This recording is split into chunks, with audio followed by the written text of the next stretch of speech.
If you haven't seen part 1, go back, check for it. Otherwise, let's just get into it.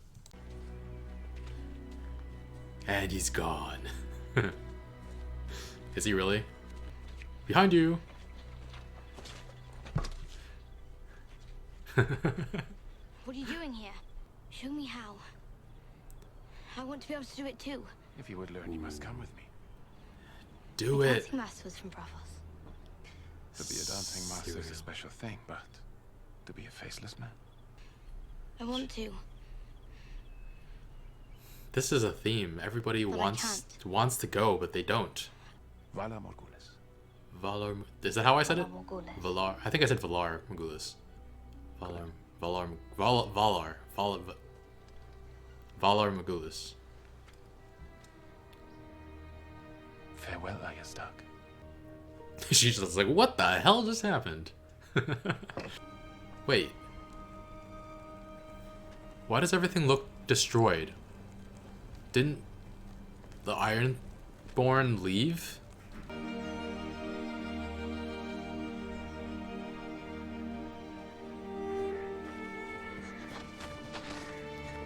I'll get you milk of the poppy. I'm not in the mood to I make don't want milk of the poppy. a puppy joke. I would keep the dragons in 3 different locations so that even if she recovers 1, you still have all the power. It looks like the room right before the, oh no, it is the throne room. It's the throne room. She's like, the throne. But my babies. Babies first, throne later. Wait. That didn't sound like a dragon cry. Is this the tent where... It wasn't the dragon cry. It was... Rhaego.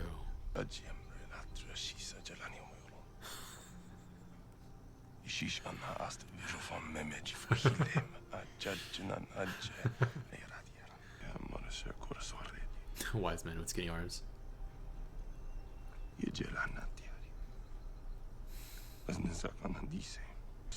He's just basically, I'm a stupid man. I only know you, me, together. This was Pre's idea to lure her into this place where she'd always be happy and have her stay there under his control. Do you have any weapons on you? With them, and we will be with you How did... till time comes When did... to an end. When did... How did... Do they understand the situation? Dracarys. Dracarys? She named them?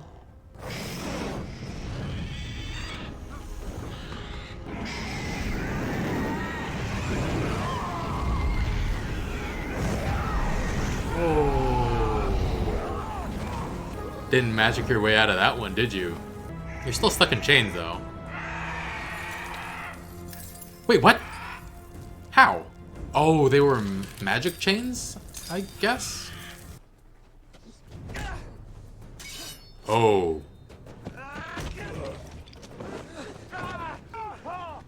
You traitor father teach you that?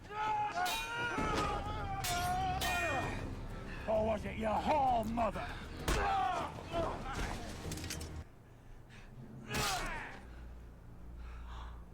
You can tell, Mance.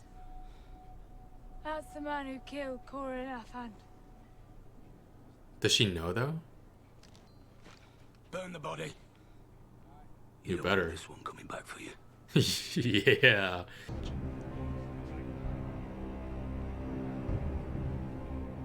That's not a small village. That's... Time to meet the king beyond the wall. Who is that? Is that...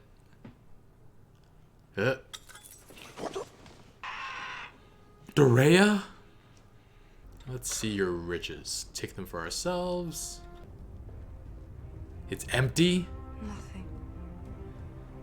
You're the richest man built on lies. Of course. I should have seen that coming. I see a lot of things coming, but I should have seen that coming. Thank you, Zara Zoan Doxos. Thank you for teaching me this lesson.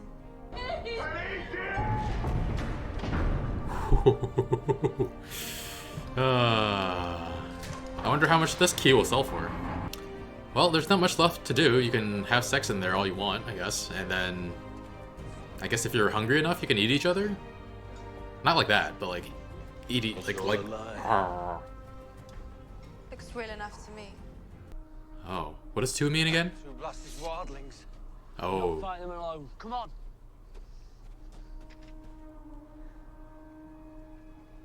White Walkers.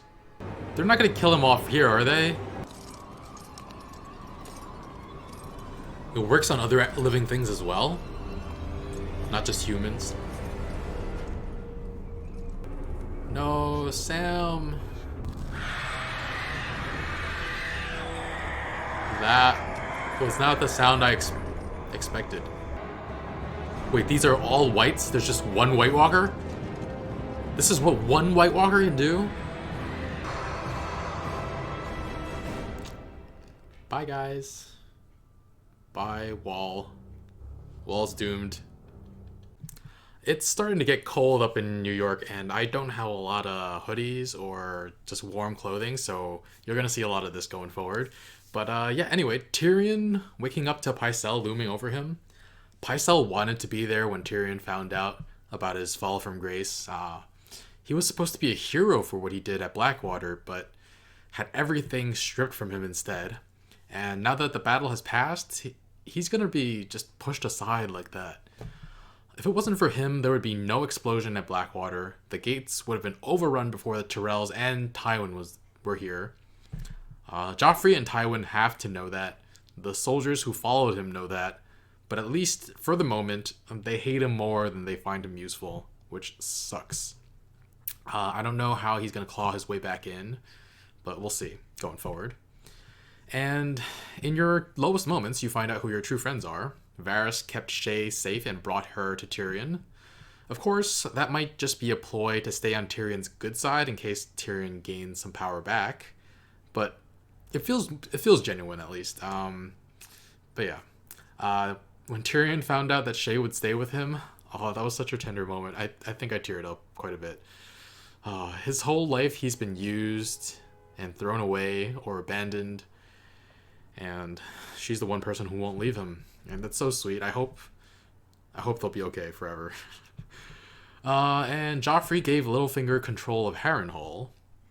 I wonder how that will be significant going forward. And did he or did he not realize it was Arya back when he met Tywin there? Is he going back expecting to find her? I don't know. I meant to say that I would recognize Marjorie's necklace anywhere. I said I would notice it anywhere. Does she even know what she's getting herself into? A marriage to Joffrey? Has she heard about his cruelty? Maybe she doesn't even care, as long as she's queen? I didn't realize it, but is what Joffrey said to Marjorie the same thing he said to Sansa? He said, "And I will love you from this day until my last." I feel like it is. And he probably won't love Marjorie till his dying day. Marjorie and Loras gave Sansa a look. I'm not sure what it was about. Do they know that they just saved her from her worst nightmare? Are they just like looking to see her reaction because they think they just took away her dream of becoming a queen? I don't know. And Littlefinger, the things he says to Sansa are pretty innocuous, but because it's him, I feel like there's so much more subtext. He was like, "I see so much of your mother in you." That's typically a compliment when you say that to someone about their parents, but because it's coming from Littlefinger, I was like, what do you want from her? Like, he's just so creepy. I don't know. Varys visiting Raz was interesting. He wants her to spy for him on Littlefinger. Raz has been through a lot. I hope Varys finds a way to help her and not just use her. And he said he was not like other men and not interested in Raz when she disrobes. So I actually don't know how that works. Like, without your testicles and your penis, the hormone regulation must be different. But does it actually mean you lose all like sexual desires and interest in the opposite sex? Or was Varys asexual to begin with? I don't know. Some people have been suggesting that he's like has a thing for little boys, but I'm not sure if they're joking or not, or if they're just like making some sexist thing about if you don't have a penis you must be attracted to boys. I don't know. Anyway, Jaime continues to talk to Brienne. I feel like he's being himself, but he's also trying to build some rapport there. Brienne's job is to just trade Jaime for Sansa and Arya, but nothing precludes her from getting to know him a little and his motivations. She's extremely loyal and won't be turned by Jaime, I know that much, but it reminds me a little, their dynamic reminds me a little of the game The Last of Us. For those of you who don't know, best video game ever. Go play it if you can. If you can't, I'm actually playing it again on my channel. I'll leave a link to that too at the end of this video, if you don't own the right consoles. It's probably my favorite piece of fiction of all time, but yeah, it's about a man escorting a girl across the wilderness across the United States, and they start off pretty antagonistic towards each other, but they wind up bonding a little as time goes by. So I'm wondering if that will happen between Brienne and Jaime. There's some parallels going on, so I'm not sure. Yeah, it's a long journey they're going on, and in solitude, it's hard not to get a little closer to the people you're with. So yeah, that's why I think they might get a little closer. But they do run into some women who are hanged for laying with lions, as if they weren't just doing what they could to survive. The story has been so focused on the lords and leaders of all the sides, but even among the House of Stark, we have these dirtbag men who strung up those women. I'm glad Brienne gets to cut them down and buries them. I love how she was just like to Jaime, like, stay, while she cuts them down. It was like treating him like a dog a bit. Stannis, he nearly kills Melisandre. She clearly has some powerful magic. It was uncomfortable. It was uncomfortable watching him strangle her. It's just. But yeah, I wonder if she's manipulating him into seeing these visions in that flame. I'm actually not completely sure if Melisandre even believes in a Lord of Light, or does she just have the magic power and she's spreading the word of this god to grab power for herself? Like, I don't know. We don't know enough about her and this religion. Theon being kept awake by the horn was pretty funny. It's funny how much he hates the hornblower too. He got messed up being kept by a prisoner by the Starks though, and he really needs some therapy. I don't think they had therapists back in this time and age. Probably not. But he never had a fair shot at life. He's not really the son of either family. And Maester Luwin actually tries to help Theon. He knows that this is not the man Theon is. And I've been wondering what kind of man Theon is for a while. And it turns out he's pretending to be this stone cold person. But who is he? I think he's a Stark inside and not a Greyjoy. But there he is, betrayed by everybody. Dagmar, the person whose suggestion it was to take Winterfell, knocks him out to give him up. I had to pause. Okay, so in the video you might see that skip. I had to pause there because I got interrupted by an alarm my dad set. But yeah, Theon is now Roose Bolton's son's prisoner, I think. Maester Luwin is dead. I thought it was a really dumb move by the Ironborn to take out Maester Luwin, though, because I thought Stark's men wouldn't show mercy for that. Like, they promised mercy if they just quit and gave up Theon, but I didn't think it was a good idea to kill Luwin, but it looks like Bolton's men wound up burning down the whole village, it seems like. I don't know what's going on there. And the two kids are going up north to the wall. And Robb marries Talissa. Wow. I've already given my thoughts in a previous episode about going back on his promise, but I didn't realize he would actually go ahead and marry Talissa. I thought he would just be like refuse to marry Walder Frey's daughter. I feel like Frey will get his revenge one way or another. Oh, it's not gonna be good. And what's next? So I was slightly wrong about how to pronounce Valar Morghulis. I think I said Valar Morghulis, but it's actually Valar. Dang it. Valar Morghulis.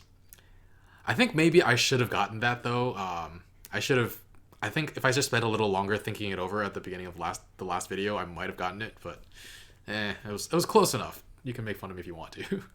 I said early on I thought Arya would make a good assassin. It made sense at the time because she's learning to be good with a sword, and she's too small to be wearing like a full suit of armor. And here was her chance to do it. I'm a little sad she didn't go with not Jaqen, who, by the way, can change his face at will. He just looked away and turned back, and boom, different face. I wish I knew enough about editing to like have changed my face when I turned back just now, but no, I don't. Lewin sends the Stark boys to the Wall. I don't know that the Wall takes refugees. I'm not like, it's good that Asha doesn't have love for the wildlings. It seems like she's almost loyal to the Starks, but she can't stay at the Wall, right? I don't know. Maybe I guess they just wanted some help from Jon. Yeah. And back in Qarth, Daenerys. Man, that scene with Drogo was powerful. I realized what Pri was trying to do because of Final Fantasy 13-2, the sequel to Final Fantasy 13. The main character is put in a similar situation where she's inserted into this perfect world and she can choose to stay or fight her way back to reality. But Pri first shows her a vision of the throne and then of Drogo, trying different things to try to get her to stay in his trap. And I didn't realize how pale Daenerys is. That scene about the Wall in her mind, like her hair, her face, and the snow, they were almost the same color. And she has to leave Drogo and Rhaego behind, both literally and figuratively. That's no longer her life. Her dragons are her life now. Taking back the throne is her life. And the dragons free her from Pri. We saw one like mid-season. We saw one of the dragons at mid-season cook its own food, but this is like a pretty big power creep. They're getting stronger. Though that fire at the beginning when that was cooking the meat, I don't think that would have been enough to burn Pri. But this episode, they're getting stronger. Dorea was still alive. There were moments when I doubted her, but I thought it was more likely that she'd have been taken hostage by Xaro as a bargaining chip. But yeah, Xaro, the king of Qarth, for all of a few hours, built on lies, and they're both locked in the vault now. You know, some say that even now, if you press your ear close enough to the vault and listen closely, you can still hear them having sex. All right. Yeah, a recurring theme in the last few episodes is people in danger making choices about who they trust and where they go. Arya with not Jaqen Hagar. Sansa with the Hound. She doesn't choose to go with him. Roz with Varys. I don't know if she's on board for spying with Varys, but I'm just like, do it, come on. And then Tyrion with Shay. He had his chance to leave. Personally, I would have wanted him to leave, but for the sake of the show and its intrigue, I'm glad that all of the characters did what they did. It's a little frustrating, but it's actually really good writing because I think all of us as the audience want these people to go along with the people who are offering to help them, but we completely understand why they don't. It's, yeah, just such good writing. And we have Corran's last moments, giving his life so that Jon can join the ranks of the wildlings. And wow, the city above the Wall is just, I thought it was going to be just a small gathering of people, but it's not like that at all. Seems like it would actually be an ideal target for the White Walkers. Like, are Sam and the others further south? I'm not sure, because I feel like the White Walkers, if they passed the Wildling City, they would have attacked it just to add to their own numbers. And I also don't know if Ygritte knows that Jon is only pretending to join the Wildlings. Like, she saw how seriously he took his vows when they were alone, so I'm not sure. The White Walkers seem like they're closer to the Wall than we thought, because they ran into Sam. I don't know if Gren and the other guy, I gotta look up his name. Alright guys, I'm not looking up their names on Google. I found this, somebody recommended this site called viewers-guide.hbo.com, and it's run by HBO, and you can click what episode you're up to, and they'll give you whatever information you want without spoiling future episodes. So I'm not looking things up anymore. I've learned my lesson. I didn't learn my lesson. You guys convinced me convinced me to do that, not Google anymore. Still haven't been spoiled for anything, thankfully. And my moderators, you're doing a great job. What was I saying? Yeah, I hope. Yeah, I need to learn that other guy's name, but Yeah, I think they're still pretty close to the wall, probably, right? I mean, they made their way north, but I don't know how far north. And the White Walkers are already there. I don't know if Gren and that other ranger or the other Night's Watch guy. I don't think he's a ranger. I don't know if they're dead now. Did the White Walkers catch up to them? I think I'm gonna go based on what I said in a couple episodes ago, saying that if we don't see them die on screen, they're not dead. So, yeah. I've got a lot of questions about the White Walkers. First, they're closer to the wall than we thought, and there is a lot of whites with them. Like, how long is it before they can stop reanimating someone? Can they reanimate someone who died like thousands of years ago? Are the first men here too? Is that why they have so many people? It always seemed like once reanimated, White Walkers don't have to expend energy to keep the whites in line, which just seems super broken. And when whites overrun normal humans, the White Walkers can just turn them right away and make their armies even stronger. That's just... And we found out this episode they can change even non-humans. They just seem way too overpowered, and King's Landing is gonna suffer when the White Walkers get there. I've already assumed they're gonna break through the wall, actually. But yeah, I hope King's Landing starts making more wildfires soon. Maybe make each soldier carry wildfire with them, and if they know they're gonna die against White Walkers or whites, just burn themselves alive, and hopefully take some other people with them. Guys, this was a great episode. I didn't think this season would get better than Blackwater, because last season, episode 9 was the best episode of the season, and this episode, I assumed the same, but I'm giving this episode a 4.5 out of 6 direwolves. I still find it difficult to put anything above Baelor, because of Ned's death. And there was no moment that was more impactful than that in this episode, but the sheer number of great things in this episode was too high. That's why I had to make it into 2 separate sections. But yeah, great episode. 4.5 out of 6. I'm going to do some end of season predictions, like at the end of last season. So last time I said who will end up on the Iron Throne next, and Joffrey's still there, so who will sit there if Joffrey dies? I guessed it would be Cersei originally, but I think it might be Tommen now. I didn't think clearly. It might be Tommen. It also depends on how quickly Joffrey and Marjorie make children, but both of them are too young to lead, Tommen and Joffrey's child if he has one. I guess either of them will be king. I guess either of them will be king if Joffrey dies, but Cersei's the person like who's really in control, I guess. Or maybe Tywin, actually.